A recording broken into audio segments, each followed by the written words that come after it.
Hello, kumusta kayong lahat mga kaibigan? Lalo na sa taga-subaybay sa aking channel. Gusto nyo bang maligo ng natural na bukal? Natural talaga yan mga kaibigan. Nakita nyo naman yung tubig. Lumabas talaga sila sa batuhan. Wala, dito kagaya ng iba na ilog, tapos sasahurin mo, doon ka maliligo. Ito tunay na bukal. Ito po, matatagpuan po ito mga kaibigan sa Barangay San Cristobal, San Pablo City, Laguna po, Laguna, huwag niyong kalimutan. Napakaganda po talaga itong resource na ito.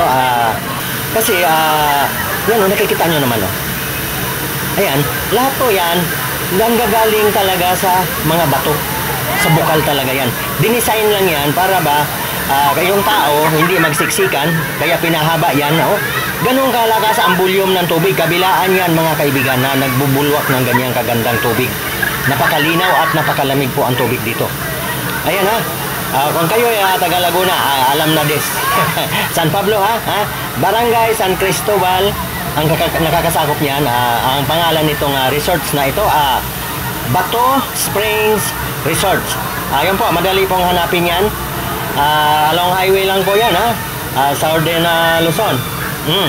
Lausi papuntang Lucena, pag sa kabila naman papuntang San Pablo. Napakadaling hanapin yan. Search nyo lang sa aking channel, Jeremias Combes. Ayan po, nagtuturo pa ako dito.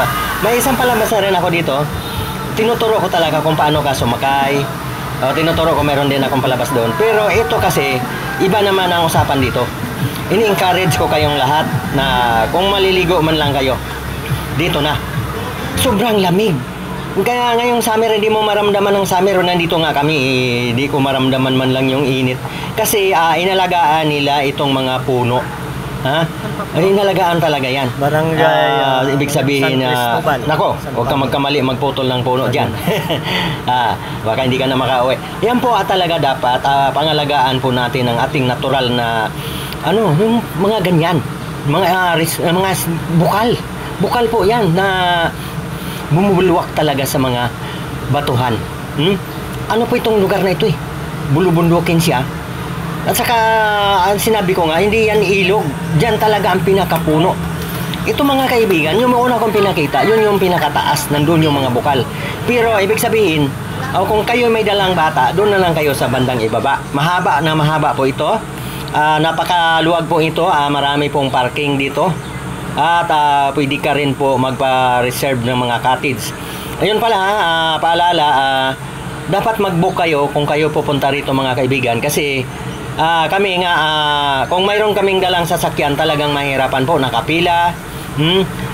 Ibig sabihin, ano lang kami, walk-in lang. Kasi ang sadya talaga namin mag-video at ipaalam sa inyo itong lugar na ito na pinakamagandang Bato Spring Resort, San Pablo, Laguna. Huwag niyo kalimutan ano nyo lang sa akin channel, Jeremias Combes. Ano po yan, lahat ng mga vlogger tinuturo po namin ang mga lugar na magaganda. Yan, ibig sabihin yung ganina doon yun sa bandang itaas. Ang haba nito mga kaibigan Kaya nga kung dito sa bandang ibaba, kung may kasama kayong mga bata, dyan na kayo. Napakalinis ng tubig mga kaibigan at napakalamig. Sige, sana tangkilikin natin ang ating sariling pasyalan. Kasi alam niyo, kung saan-saan pa tayo nagpupunta, nandito lang pala sa Laguna. Sana subaybayan niyo aking channel. Alam niyo naman, ako'y laging nagtuturo dito. Hindi ako nagtuturo na mamaliin ko kayo. Sigurado, hindi kayo maliligaw. Mapapunta kayo dito sa magagandang channel. Maraming salamat. Uli-uli, Jeremias Combes, huwag ninyong kalimutan. Lagi po akong nagtuturo sa inyo ng mga magagandang pasyalan at mga kapulutan ng aral ang aking mga channel, aking mga kwento. Malakati sa Facebook, sa YouTube.